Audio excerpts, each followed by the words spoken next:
Keep your USP in your heart. Let's hear from Joydeep Kumar, who's going to tell us a bit more about what he means by that and how it's really served his business over the last 4 years. Welcome to the session, Joydeep. How are you? Hello, good afternoon, Ahmed. Thank you so much for making this happen. I'm really glad I get to speak to you on your channel and to reach out to both your audience and our audience together. Thank you for having me. So far, so good. Thank Happy New Year as well. thank you very much. Happy New Year to you too. It's a pleasure to have you as my first webinar for the year. So let's get started, my friend. Tell us a bit about your business and the kind of services you provide. Yes, so my company name is EEL Association. It stands for Entrepreneurship, Entertainment, and Lifestyle. And these are the three main pillars. We are an award winning company. We've been recognized as the best networking SME in all of England last year by the Wow. SME Awards. And that was a really big stepping stone for us. We do different kinds of events throughout the year, be it business to business networking, be it business exhibitions, be it lifestyle events, be it club nights and nightlife events, and also a lot of times a non-for-profit community events as well. And that's what keeps us going in the society. Amazing. So you cover three key pillars: entertainment, entrepreneurship, and lifestyle. Um, so I really like the kind of the focus. You got three key focuses to make it really clear Yeah. to followers, people that are part of it, what this is all about. Um, Talk to us a bit about being clear in business around products, but whether you're differentiating your products, whether you're trying to create a USP, because plenty of business owners out there have great ideas. You often go on the website and think, what's going on over here? What am I actually buying? Talk to us about how you created this clarity for 20,000 people who are part of your network. Yeah, so just like any other service company, and we are a service organization, you need to have your own USP and your, key offering. And my key offering to everybody is connect professionally first. And we invite businesses from all parts of the community, not just from a certain ethnicity or certain background, be it from the Asian, from the non-Asian community, from different ethnicities and diversities to come together.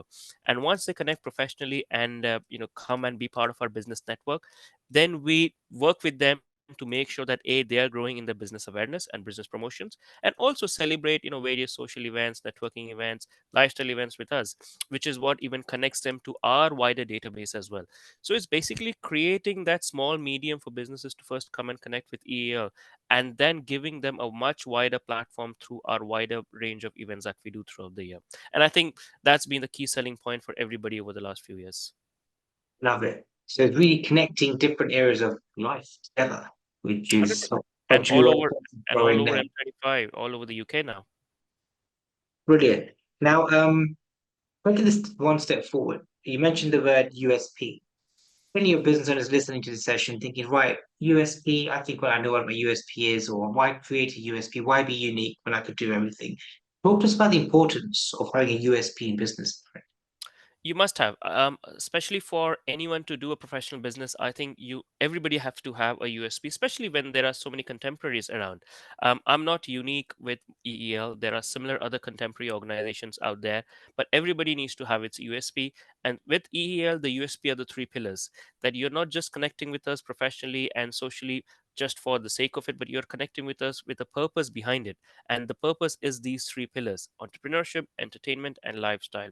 And for everybody to grow their business, to be known in their business, I think you need these three pillars equally, because if you only focus on the business to business element of it, then you will not be able to connect to a mass database of audience. Just like any Mm, other corporate organizations, everyone has their CSR days, everyone has their social days, everyone have their offsites and employee interactive days, which is exactly what we do. So in our case, we have various range of events throughout the years, both professionally and socially. Some can be really loud. We do some mm. big gala festivals as well for our members to come together. And that's what keeps us going as a USP. Amazing. Second thing you mentioned to me today was the second thing which really drove his success was diversity. Now, often for small businesses to achieve diversity in their organization, whether it's through their product selection, their service ladder, their team members, can be quite costly. However, your whole business is based on diversity. Would you want to share maybe a couple of reasons why diversity is so important for other business owners to embrace into their organization? And B, how can we achieve diversity in a small business?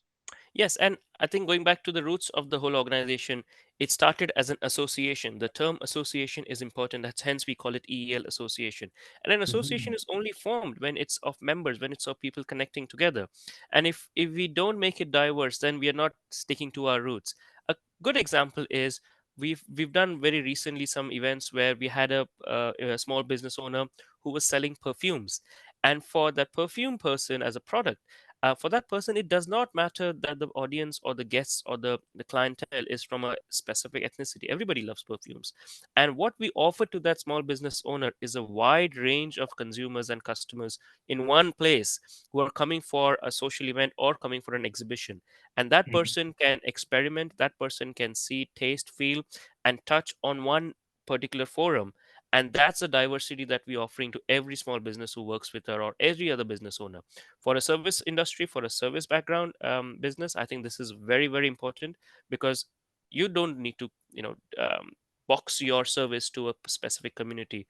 For you as a service, it can be anyone and everyone coming to you, and that's what we stick to our USP. See what you mean. Okay.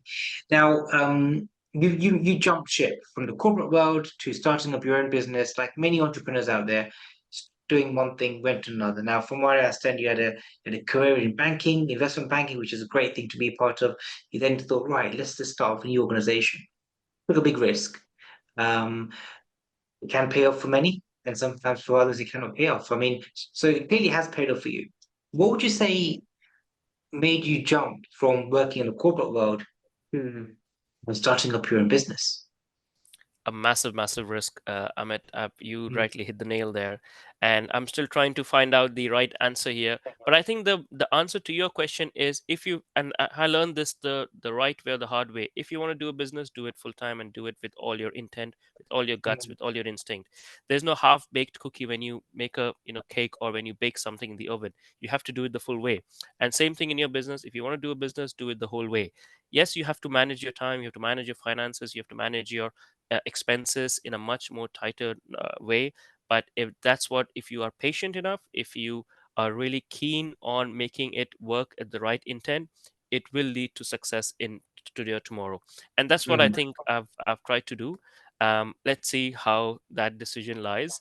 But yes, it has been a gradual journey from banking career all the way to EEL. And many people still feel that, yeah, are you sure that you're doing this? Is that the right decision? And I think yes, I think I would recommend this, that if you are a serious business owner, if you are really wanting to do this, one must take the plunge and see how it works for you. Otherwise, you will never be able to know what the in and outs of business are. No, absolutely. Completely agree with that. It's you either go both feet in or both feet out. You kind of have one on and one off, nothing over there. Now, role models, so important for business owners to, kind of, if they're not surrounded by the right people to keep them growing, they've got to have a role model. I mean, what's really helped you grow? Do you follow a role model yourself or a set of role models, or do you tend to hang around and be around the kind of people you want to be the average of? I think it's a very, very important question, and something which I probably see in my daily life. Picking up values, picking up discipline, picking up lessons from various people around me. To have a single role model in this kind of business is very hard, because every Mm, business is different. I cannot say that Amit is my only role model, because Amit may be doing different things, I'm doing different things, but I might pick up some lessons and from values from Amit, the way he does his business, and mm, implement that into my business model. And similarly, I've been lucky enough that I've been surrounded by some really strong contenders who I look up to as mentors, who I look up to as role models. And I've picked up bits and pieces from each one of them over the last few years. I do look up to senior, business figures out there in the industry. There are some amazing business industry people out there, and you always read about them. You always, see what they're doing, and that's where you pick up your lessons from. And also look at all your contemporaries. The best thing to do is always look at what the contemporaries are doing, and pick up something that you may not be doing, and do it in your own way rather than just replicating or duplicating or copying it. And I think mm. that's probably what I feel is very important for a business owner once he or she gets full time into this. Amazing. So really putting their stamp on things and moving there. But I really like your attitude around always continuous learning, not just one person, but whoever you come across in that chameleon kind of way, going and learning and learning and learning. Now, you mentioned competition, you mentioned contemporaries, and plenty of that out there. people are doing similar things to what we're doing. Looking ahead over the next 2 or 3 years, you've navigated through a very challenging time like everyone, went from the COVID time to the in-person time, and you've created a networking organization during this kind of period. But looking ahead over the next, say, 3 years, what would you say are the top 2 or 3 challenges that you as a business owner is likely to face? I think the biggest question and the answer right now is a cost of living for everybody in the service industry, because Mm, in my kind of business, you have to spend to earn, and you have to spend to get the masses to come to you, and the mm, masses have to spend to grow as well. And I think cost of living right now is has been a bit of a challenge for a lot of people to spend out of their pockets to grow their business. And for us business network, or for a business organization like ours, we need our members out there to come and spend that. All right, Jody, here you go, here's the sponsorship for your next event. Give us that platform, give us that awareness, give us that opportunity to talk to your wider audience. And that mm, limit is slowly and slowly going down, but I think it's a curve. Just like everything else, what comes down always goes up. So I'm sure there will be a point of time where that barrier will also come back. And mm. I think that will always be a challenge in today's world, where recessionary impacts, inflationary impacts are staying with us. It's not going away. So that's the number one challenge. I think the second biggest challenge which I see is saturation. Just like any other high street establishment, every business should always remember you can easily be saturated, and you can easily be perceived that, all right, there's nothing else new to EL. We've seen it enough. What next? And that creative outlet is what keeps me going every week. That how do I differentiate myself week on week, year on year, for a new audience to come, rather than, yeah, okay, we know what EL is about. There's nothing new. And I think that's a key USP again for me to keep going.